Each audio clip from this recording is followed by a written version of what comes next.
Hello everyone. आज के इस वीडियो में हम जानेंगे classification of mutual fund based on the री इन्वेस्टमेंट।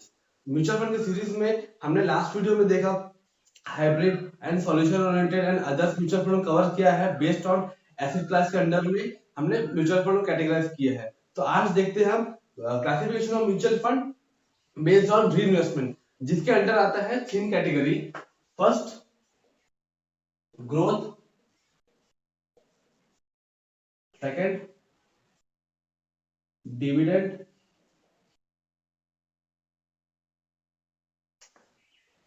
IDCW। एंड थर्ड,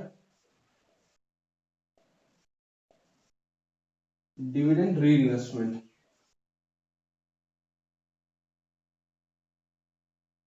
जब भी आप म्यूचुअल फंड में इन्वेस्ट करेंगे तो आपको ये तीन कैटेगरीज में आपको सिलेक्ट करना पड़ेगा कि आपको किसको ऑप्शन को सिलेक्ट करना है। तो पहला आता है growth, dividend IDCW and dividend री इन्वेस्टमेंट। देखिए, पहला ग्रोथ देखते हैं। देखिए, कोई भी फंड एक रहता है, कोई भी कंपनी का म्यूचुअल फंड का एक जो फंड रहता है उसमें कैटेगराइज होता है। आप ग्रोथ ले सकते हैं, डिविडेंड IDCW एंड डिविडेंड को री इन्वेस्टमेंट। मीन्स यहाँ पे आपको डिविडेंड के रूप में आपको कैश मिल जाता है बीच में। ग्रोथ में आपको कुछ नहीं मिलेगा। आप जब इन्वेस्ट करेंगे 100 रुपीज से इन्वेस्ट किए और लास्ट में सेल करेंगे तब आपको रिटर्न मिलेगा। एंड डिविडेंड री इन्वेस्टमेंट में आपको जो डिविडेंड जो मिलेगा वो आपका री इन्वेस्ट हो जाएगा और उसमें आपको NAV मिल जाएगा कंपनी का। देखिए कैसा डिस्कस करते हैं। पहला ग्रोथ देखिए, अगर ईयर जीरो में, ईयर वन, ईयर जीरो में 10,000 रुपीज, ईयर जीरो में आपने 10,000 रुपीज इन्वेस्ट किया एंड NAV चल रहा है 20। NAV NAV चल रहा है 20 means, NAV means net asset value. Mutual fund में जो NAV चलता है, जैसे हम डायरेक्ट शेयर में हम इन्वेस्ट करते हैं तो एक शेयर का प्राइस मिलता है अपने को 100 रुपीज, 200 रुपीज, 150, जैसे भी कंपनी के ऊपर डिपेंड करता है। तो म्यूचुअल फंड में जब भी हम इन्वेस्ट करते हैं तो फंड की NAV चलता है जिसको हम बोलते हैं नेट एसेट वैल्यू। तो वो 20 रुपीज चल रहा है एक शेयर का, एक यूनिट का वैल्यू 20 रुपीज है। तो यहाँ पे आपको मिलेगा 500, यहाँ पे 500 यूनिट्स, यहाँ पे आपको 500 यूनिट्स मिलेगा। अब देखिए, एक साल के बाद में अगर ये इन्वेस्टमेंट अमाउंट आपका 14,000, ये 14,000 हो जाता है एंड आपका जो यूनिट है वो 500 यूनिट्स है। तो आपका NAV कितना रहेगा? Net asset value 14,000 divide by 500 equal to 28, means 28।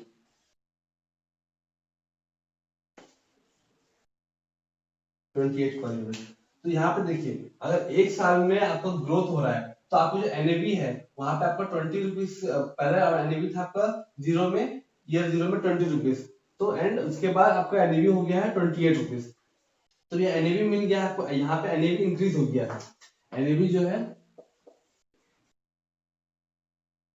NAV increase हो गया है एंड आपको जो इन्वेस्टमेंट अमाउंट है 10,000 वो भी 14,000 हो गया है, बट आपका यूनिट यहाँ पे सेम है। तो ये आता है ग्रोथ में। ग्रोथ में आपको कोई रिटर्न नहीं मिलेगा बट आपका जो NAV का प्राइस है वो इंक्रीज हो जाएगा। तो आपको यहाँ पे प्रॉफिट हो जाएगा 4,000 का,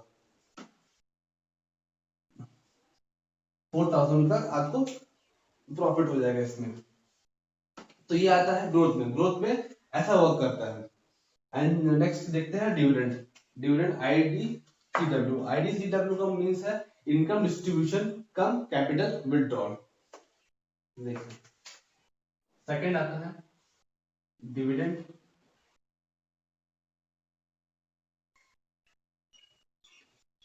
IDCW means income distribution cum capital withdrawal. देखिए इसमें कैसा वर्क करता है। देखिए, ईयर जीरो में सेम रहेगा। ईयर जीरो में आपने इन्वेस्ट किया, आपने इन्वेस्ट किया 10,000 एंड NAV 20 रुपीज पर, तो आपके पास है 500 यूनिट। सोचिए मंथ 11th में, मंथ 11th में 11th मंथ में आपका जो एनएवी है वो अगर 14,000 हो गया, इंक्रीज हो गया 14,000, एंड एनएवी आपका चल रहा है 28, एंड आपके पास 500 यूनिट्स है। तो यहाँ पे dividend income distribution cum capital withdrawal में फंड मैनेजर क्या करेगा, अब वो देखेगा कि यहाँ पे इन्वेस्टमेंट इंक्रीज हो गया है, मींस जो इन्वेस्टमेंट अमाउंट 10,000 से 14,000 हो गया, फंड का वैल्यू बढ़ गया है, तो यहाँ पे वो डिविडेंड डिस्ट्रीब्यूट करने का सोचेगा जितना, क्योंकि वो ये फंड मैनेज कर रहा है, डिविडेंड इसको अंडर में डिविडेंड डिस्ट्रीब्यूशन करना है उसको ऑन कैपिटल विड्रॉल। तो यहाँ पे 14,000 से वो सोचेगा कुछ अमाउंट इन्वेस्टर लोग को डिस्ट्रीब्यूट करे, तो यहाँ से सोचिए 1,000 रुपीज,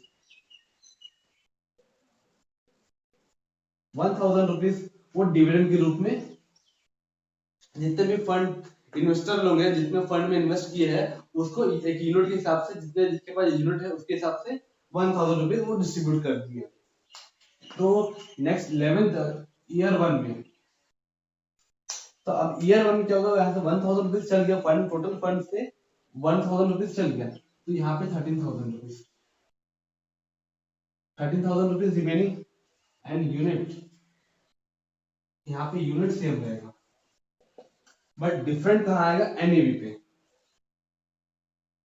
एनएवी जो है, अब देखिए 1,000 रुपीज वो डिस्ट्रीब्यूट कर दिया है डिविडेंड के रूप में, बट 1,000 बाकी रिमेनिंग है 13,000, तो 13,000 डिवाइडेड बाय 500, तो 26,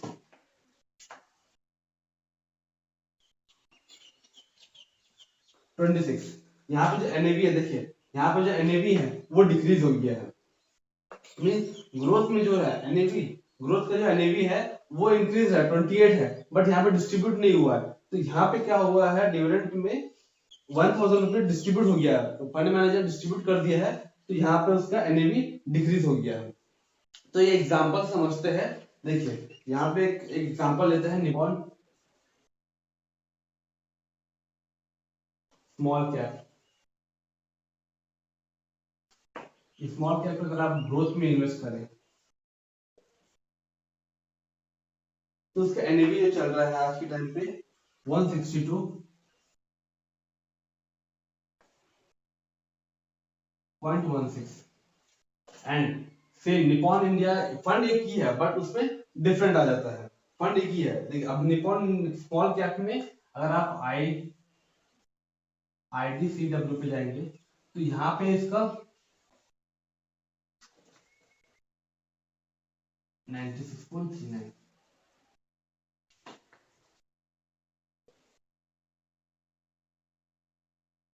देखिए यहाँ पे फंड एक ही है, निपॉन स्मॉल कैप फंड है बट ग्रोथ का है, तो उसका एनएवी चलेगा 162.16, क्योंकि यहाँ पे ग्रोथ है, यहाँ पे कोई फंड मैनेजर ने डिस्ट्रीब्यूट नहीं किया डिविडेंड, तो यहाँ पे 162.16, एंड स्मॉल कैप में निपॉन स्मॉल कैप में IDCW के अंदर में 96.39, मींस यहाँ का जो एनएवी है वो डाउन रहेगा, ग्रोथ से डाउन रहेगा, क्योंकि देखिए अब यहाँ पे कितना डिविडेंड डिस्ट्रीब्यूट किया है वो अपने गैप से पता चल जाएगा, ये जो गैप है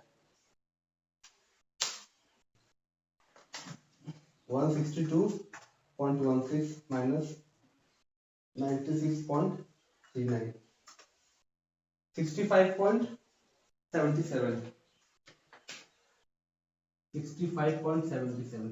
तो ये जो गैप है एनएवी के बीच में जो गैप आ रहा है ग्रोथ एंड इसमें जो गैप आ रहा है मीन 65 पॉइंट, तो इस यहाँ पे ये इतना डिस्ट्रीब्यूट किया है डिविडेंड, यहाँ पे डिविडेंड डिस्ट्रीब्यूट किया है, तो इसी कारण इसका जो वैल्यू है एनएवी जो है वो कम आ रहा है, ये फंड का एनएवी जो है उतना कम आ रहा है। अगर डिविडेंड डिस्ट्रीब्यूट नहीं करता है, अगर ग्रोथ रहता है तो ग्रोथ में टोटल 162 चल जाएगा। तो नॉर्मली एनएवी जो रहता है ग्रोथ का वो डिविडेंड इससे तो विड्रॉल से डिस्ट्रीब्यूशन से इंक्रीज रहता है, ज्यादा रहता है। तो चलिए ये हम दोनों समझ गया है, अब देखते हैं डिविडेंड रीइन्वेस्टमेंट ये कैसा काम करता है। यहाँ पर भी डिविडेंड मिलेगा बट यहाँ पे काइन के रूप में मिलेगा, इन्वेस्टर काइंड के रूप में मिलेगा एंड यूनिट इंक्रीज हो जाएगा। तो चलिए इसको डिटेल में ज्यादा समझते हैं। अब समझते हैं डिविडेंड री इन्वेस्टमेंट। डिविडेंड री इन्वेस्टमेंट कैसे वर्क करता है। डिविडेंड री इन्वेस्टमेंट, यहाँ पर भी फंड मैनेजर डिविडेंड देता है बट वो अकाउंट में क्रेडिट नहीं होता है, वो कम फंड इन्वेस्टर के एक काइंड के रूप में लेता है। इन्वेस्टर का जो यूनिट है वो इंक्रीज हो जाता है। देखिए कैसे, year 0, month 11 and 1 year complete, एक साथ। देखिए ईयर 0 में हम एग्जांपल सेम लेते हैं। आपने 10,000 इन्वेस्ट किया 20 रुपीज के प्राइस में एनएवी एंड 500 यूनिट आपको मिला है। अब देखिए 11th मंथ में आपका यूनिट 4,000 रुपये का प्राइस हो गया है। एनएवी जो है वो 28 चल गया है, तो आपको यहाँ पे 500 का यूनिट है। अब यहाँ पे कंपनी को डिविडेंड देना है बट वो आपको अकाउंट में क्रेडिट नहीं करेगी, बट वहां पे अकाउंट में क्रेडिट नहीं करेगी, लेकिन आपका जो यूनिट है वो इंक्रीज कर देंगे। देखिए कैसे, अगर सोचिए यहाँ से अगर 14,000 में से 1,000 रुपीज का डिविडेंड डिस्ट्रीब्यूट करती है कंपनी, तो ईयर 1 में आपका वैल्यू बढ़ जाएगा 13,000 कि 1,000 रुपीज डिविडेंड के रूप में दे दी। तो यहाँ पे क्या होगा, जो आपके पास पहले का 500 यूनिट्स है, अब वो 1,000 रुपये डिस्ट्रीब्यूट करेगी, तो 1,000 रुपीज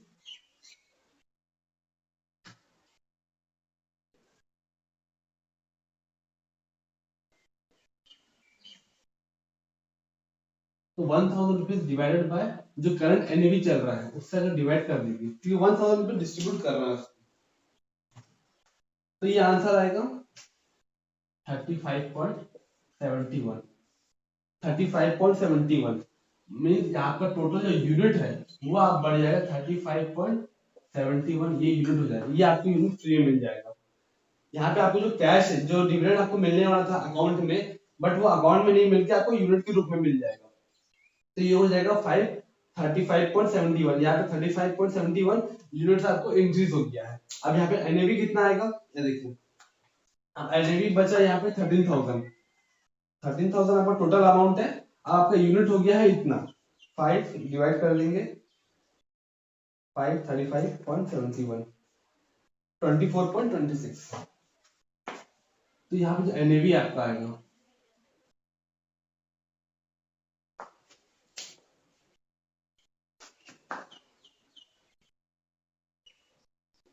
तो यहाँ पे डिवाइड कर देंगे, एनएवी आएगा 24.26, ये आपका एनएवी आ गया, ये आपका न्यू एनएवी चल रहेगा। तो यहाँ पे क्या होगा, डिविडेंड री इन्वेस्टमेंट में आपको जो 1,000 रुपये डिविडेंड मिलने का था उसमें आपको डिवाइड करके नंबर ऑफ यूनिट्स एनएवी से डिवाइड करके उतने यूनिट का, उतने प्राइस का आपको यूनिट दे दिया गया है। आपका यूनिट इंक्रीज हो गया है टोटल 35.71, ये यूनिट इंक्रीज हो गया है। एंड यहाँ से डिवाइड करने के 13,000 से अगर डिवाइड करेंगे टोटल नंबर ऑफ यूनिट को, तो आपको एनएवी मिल जाएगा 24.26। तो मस्त करंट एनएवी चलेगा, डिविडेंड देने के बाद में आपको 24.26 ये प्राइस एनएवी चलेगा। और डिविडेंड डिस्ट्रीब्यूट इन्वेस्टमेंट में भी जो एनएवी जो रहता है वो ग्रोथ से लिटिल बिट कम रहता है उसमें से। तो चलिए आज की वीडियो हम यही एंड करते हैं। आज हमने growth, dividend and dividend reinvestment के बारे में अच्छा डिस्कस किया है। तो आई होप आज आपको वीडियो अगर अच्छा लगा हो तो प्लीज वीडियो को लाइक करिए, शेयर करिए एंड चैनल को सब्सक्राइब करिए।